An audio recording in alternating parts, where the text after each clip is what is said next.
kisah Abu Bakar As-Siddiq radhiyallahu an dan kisah keteladanannya dalam senang cerita.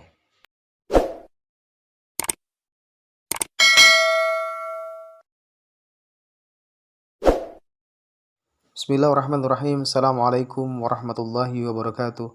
Bismillah, alhamdulillah, wa syukurillah wa ni'matillah, la hawla wa la quwata illa billahil aliyil azim, amma ba'du. Hari ini, Apin akan bercerita dan atau berkisah tentang sahabat yang sangat mulia, yaitu Abu Bakar radhiyallahu an yang mendapatkan gelar As-Siddiq. Apa yang dikatakan Rasulullah SAW tentang Abu Bakar radhiyallahu an? Abu Bakar radhiyallahu an adalah orang dewasa pertama yang masuk Islam, tetapi bukan itu saja. Rasulullah juga memujinya karena cara penerimaan ajakan Rasulullah SAW untuk membela Islam. Tentang hal ini beliau bersabda, "Tiada pernah aku mengajak seseorang masuk Islam tanpa ada hambatan, tanpa mengemukakan pandangan dan alasan kecuali Abu Bakar.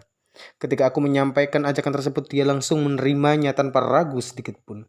Abu Bakar radhiyallahu an juga sahabat Rasulullah SAW jauh sebelum beliau mendakwahkan Islam. Selisih usianya yang hanya bertahun 2 tahun lebih muda, dan kemuliaan budi pekerti Abu Bakar dibandingkan orang-orang Mekah saat itu membuatnya dekat dan akrab dengan Rasulullah Shallallahu Alaihi Wasallam. Bahkan Abu Bakar menjadikan sosok Nabi Shallallahu Alaihi Wasallam sebagai cerminan dan teladan untuk meningkatkan kualitas dirinya. Tak heran begitu memeluk Islam, keimanan dan keteguhannya dalam menjaga agamanya tak diragukan lagi. Bahkan Rasulullah Shallallahu Alaihi Wasallam sendiri pun memujinya. Beliau bersabda tentang dirinya, "Jika ditimbang keimanan Abu Bakar dengan keimanan seluruh umat, akan lebih berat keimanan Abu Bakar." Hadis riwayat Imam Baihaqi dalam Asyib. Masih banyak lagi pujian Nabi SAW terhadap Abu Bakar. Misalnya pemimpin jamaah di surga. Semua pintu surga akan memanggilnya untuk memasukinya. Orang pertama yang masuk surga dari umat Nabi SAW. Dan lain-lain. Kegigihan Abu Bakar radhiyallahu an dalam menjalankan dan mendakwahkan agamanya. Abu Bakar adalah salah seorang yang sangat dihormati di kalangan orang-orang Mekah. Selain karena kemuliaan budi pekertinya, kejujuran, kecerdasan, kecakapan, berkemauan keras, pemberani dan dermawan, dia juga berasal dari keturunan yang mulia dari bangsa Quraisy. Nasab kedua orang tuanya bertemu dengan nasab Rasulullah SAW pada Murrah bin Ka'ab, kakeknya.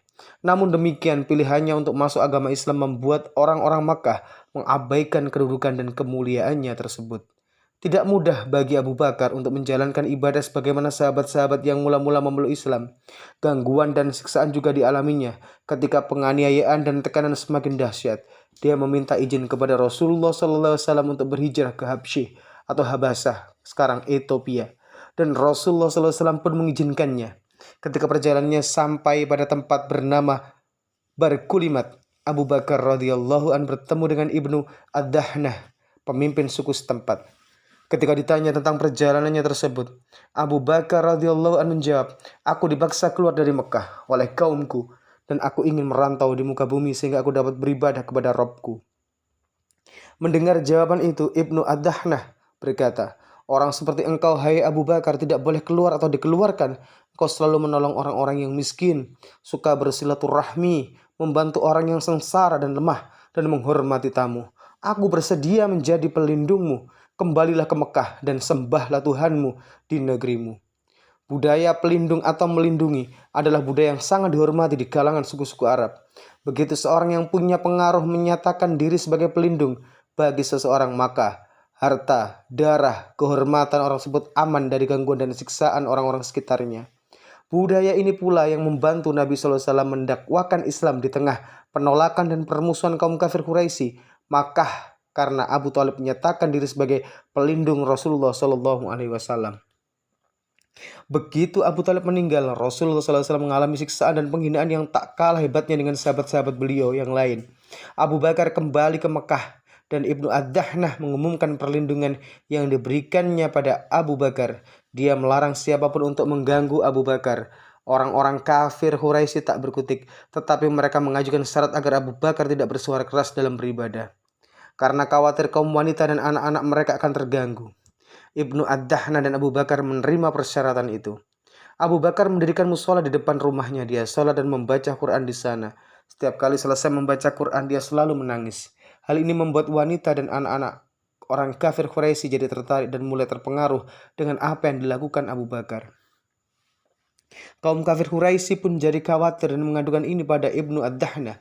Ibnu Ad-Dahna pun mendatangi Abu Bakar dan berkata, "Engkau telah mengetahui perjanjian dengan orang-orang Quraisy. Hendaklah engkau menepati perjanjian itu atau engkau kembalikan perlindunganku." Dengan jawaban yang menunjukkan keteguhan imannya, Abu Bakar radhiyallahu an pun menjawab, "Aku kembalikan janji perlindunganmu dan aku ridho dengan perlindungan Allah Subhanahu wa taala." Mulailah Abu Bakar mengalami tekanan dan kesusahan dalam beribadah kepada Allah Subhanahu wa taala sebagaimana sebelumnya.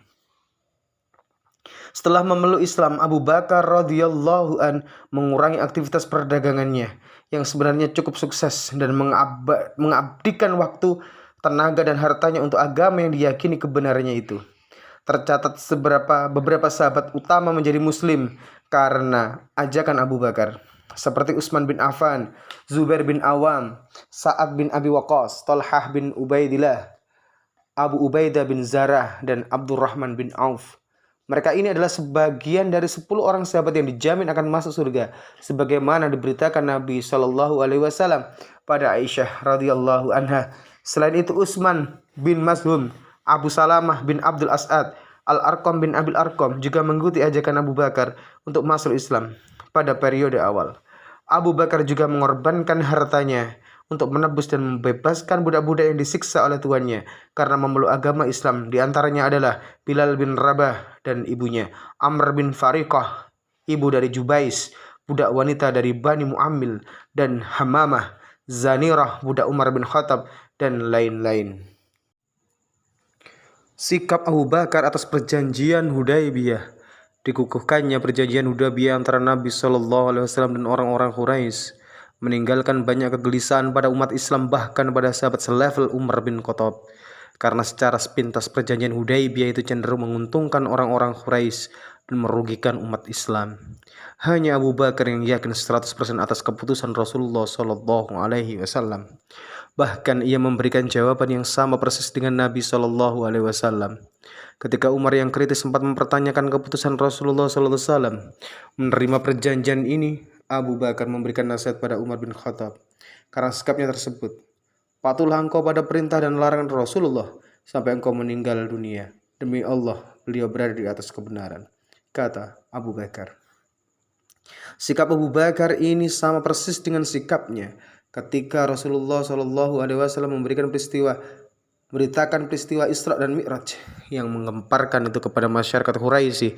Sikap yakin sepenuhnya atas benarnya perkataan dan sikap serta keputusan Nabi Shallallahu Alaihi Wasallam tanpa setitik pun ada kesangsian karena sikapnya pada peristiwa Isra Mi'raj ini. Abu Bakar digelari Nabi Shallallahu Alaihi Wasallam sebagai As-Siddiq atau orang yang membenarkan.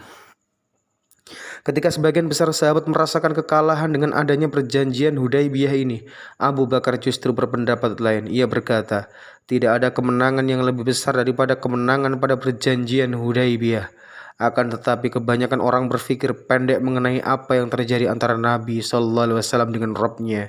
Sedang para hamba saat itu tergesa-gesa. Demi Allah, beliau tidak tergesa-gesa seperti ketergesaan hamba. Sampai beliau menyampaikan semua urusan sebagaimana beliau berkehendak bersama Rasulullah SAW, tetapi Rasulullah tidak terlihat.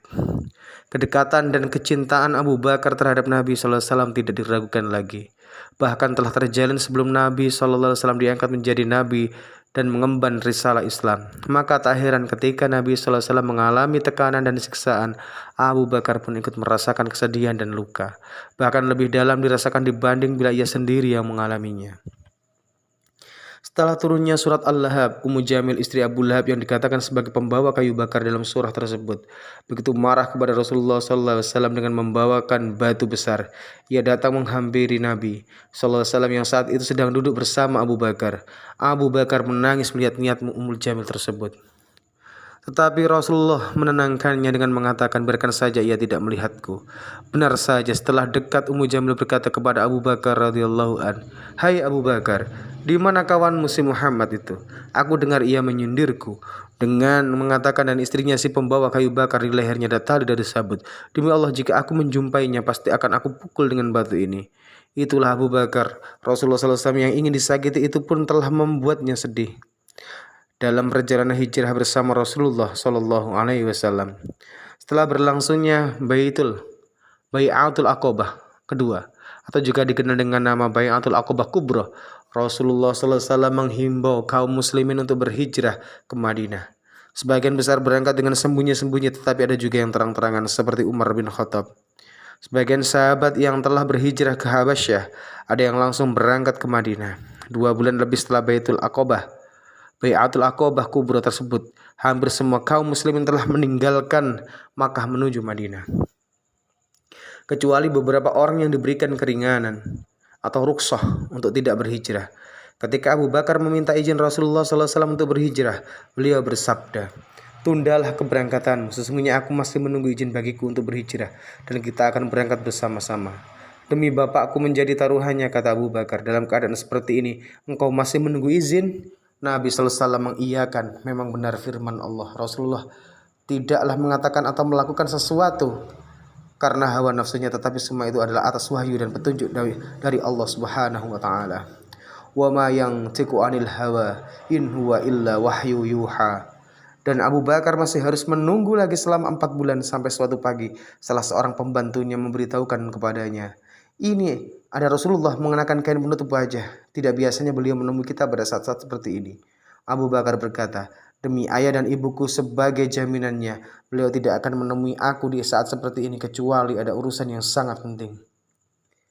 Nabi SAW sampai di pintu rumah Abu Bakar dan meminta izin untuk masuk. Setelah diizinkan, beliau segera masuk dan berkata, "Aku sudah diizinkan untuk pergi berhijrah demi ayah dan ibuku. Sebagai jaminannya ya Rasulullah, apakah aku harus menyertai engkau dalam perintah izin berhijrah tersebut?" "Benar," kata Rasulullah SAW. Hati Abu Bakar menjadi gembira, sungguh suatu kehormatan dan kemuliaan menyertai Nabi SAW dalam hijrah ke Madinah. Beliau merancang beberapa langkah yang akan ditempuh dalam hijrah kali ini, demi mengantisipasi berbagai kemungkinan setelah itu beliau pulang. Pada awal malam di hari itu, beberapa orang tokoh kaum Quraisy mengepung rumah Nabi SAW dengan niat bulat untuk membunuh beliau. Menjelang tengah malam, beliau berkata kepada Ali bin Abi Thalib, "Tidurlah engkau di atas tempat tidurku, berselimutlah dengan mantalku warna hijau ini yang berasal dari Haudhul Maut ini. Tidurlah dengan berselimut mantel ini, sungguh engkau akan tetap aman dari gangguan mereka yang engkau khawatirkan itu." Ali melaksanakan perintah Rasulullah tersebut dan beliau keluar melewati kepungan para tokoh Quraisy tersebut. Bahkan beliau sempat menaburkan pasir di atas kepala mereka yang dalam keadaan tertidur. Riwayat lain menyebutkan mereka tidak tertidur, tetapi tidak bisa melihat Nabi SAW yang melatih mereka dan tidak merasakan pasir yang ditaburkan di atas kepala mereka. Nabi SAW bergegas menuju rumah Abu Bakar yang telah siap menunggu dengan gelisah. Kemudian mereka berdua berjalan ke arah selatan, arah menuju Yaman, bukan ke arah utara yang menuju ke Madinah. Setelah menempuh sekitar 8 km, mereka sampai di Gunung Sur dan mendakinya. Abu Bakar memapah Nabi SAW yang tampak sangat kelelahan, apalagi beliau tidak mengenakan alas kaki. Di puncak gunung, mereka menemukan Gua Thur dan bermaksud bersembunyi di dalamnya.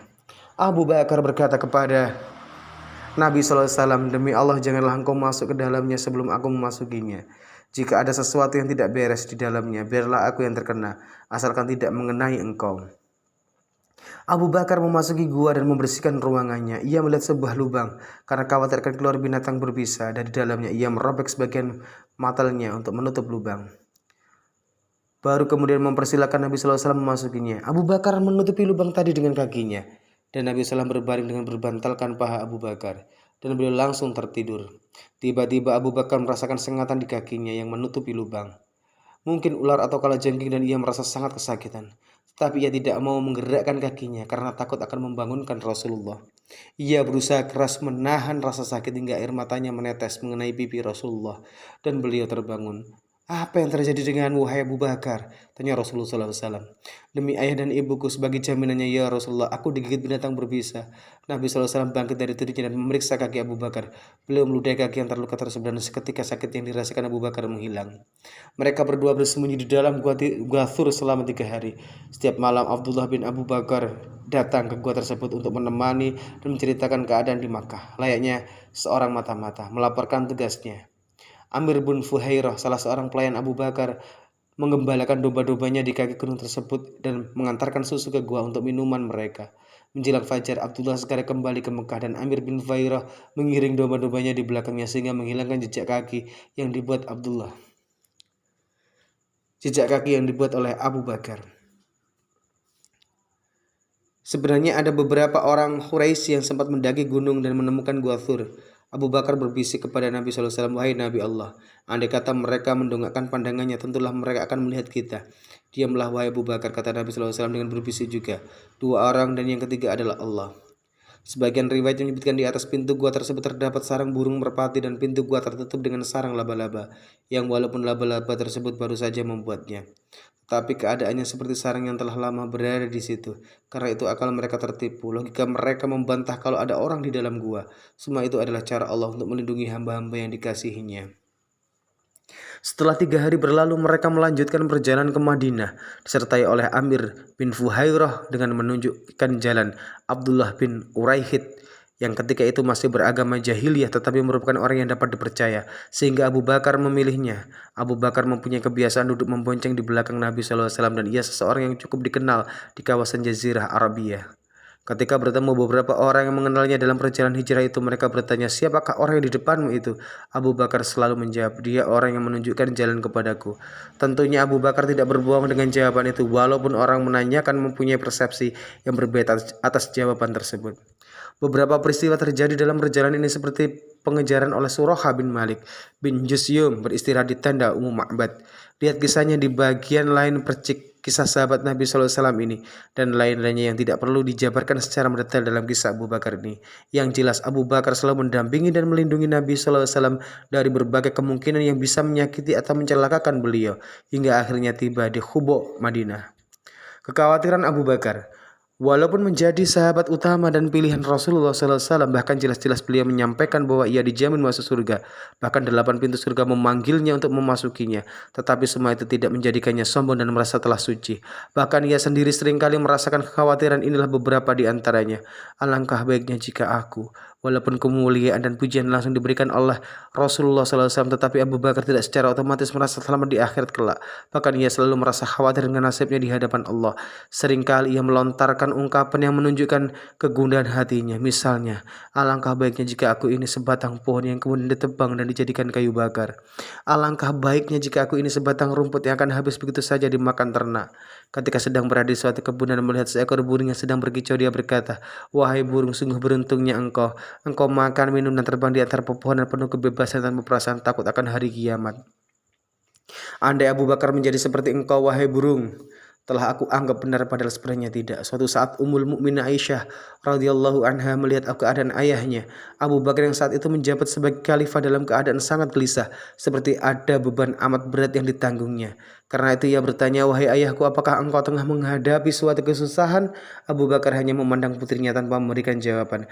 Keesokan harinya ia memanggil putrinya itu dan berkata, 'Wahai Aisyah, bawalah padaku buku catatan tentang sikap, perbuatan, dan ucapan Nabi SAW, hadis yang telah kuberikan kepadamu dulu.'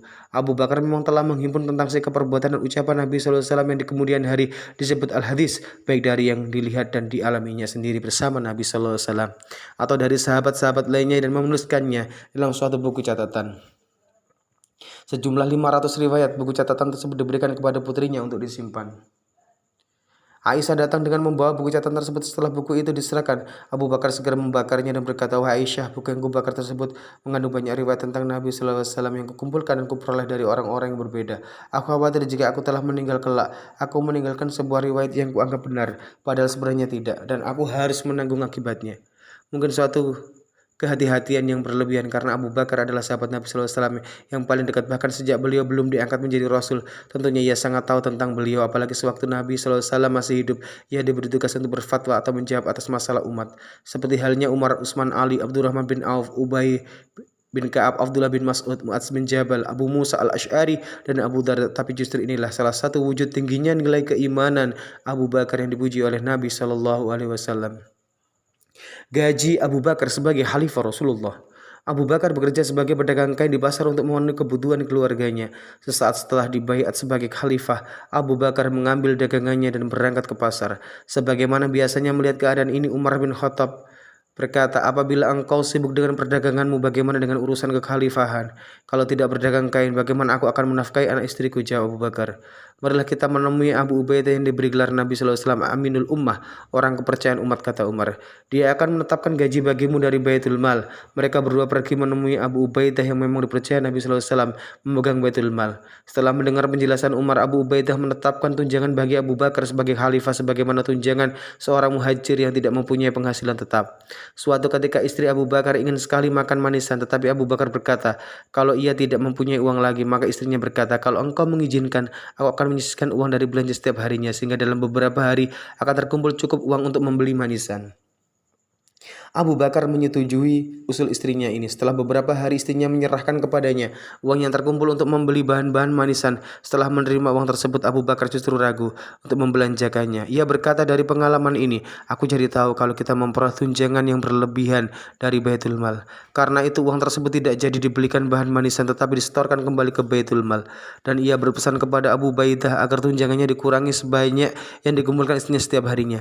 Sebelum meninggal, Abu Bakar berpesan kepada putrinya yang adalah istri Rasulullah SAW, Aisyah radhiyallahu anha, agar setelah kematiannya barang yang diperolehnya dari Baitul Mal sebagai khalifah diserahkan kepada khalifah penggantinya. Ia juga berkata pada Aisyah, sebenarnya aku tidak ingin mengambil apapun dari Baitul Mal, tetapi Umar telah mendesakku untuk mengambil tunjangan agar aku tidak disibukkan dengan perdaganganku dan mengurus keadaan kaum muslimin. Aku tidak punya pilihan lain sehingga terpaksa aku menerima dari Baitul Mal.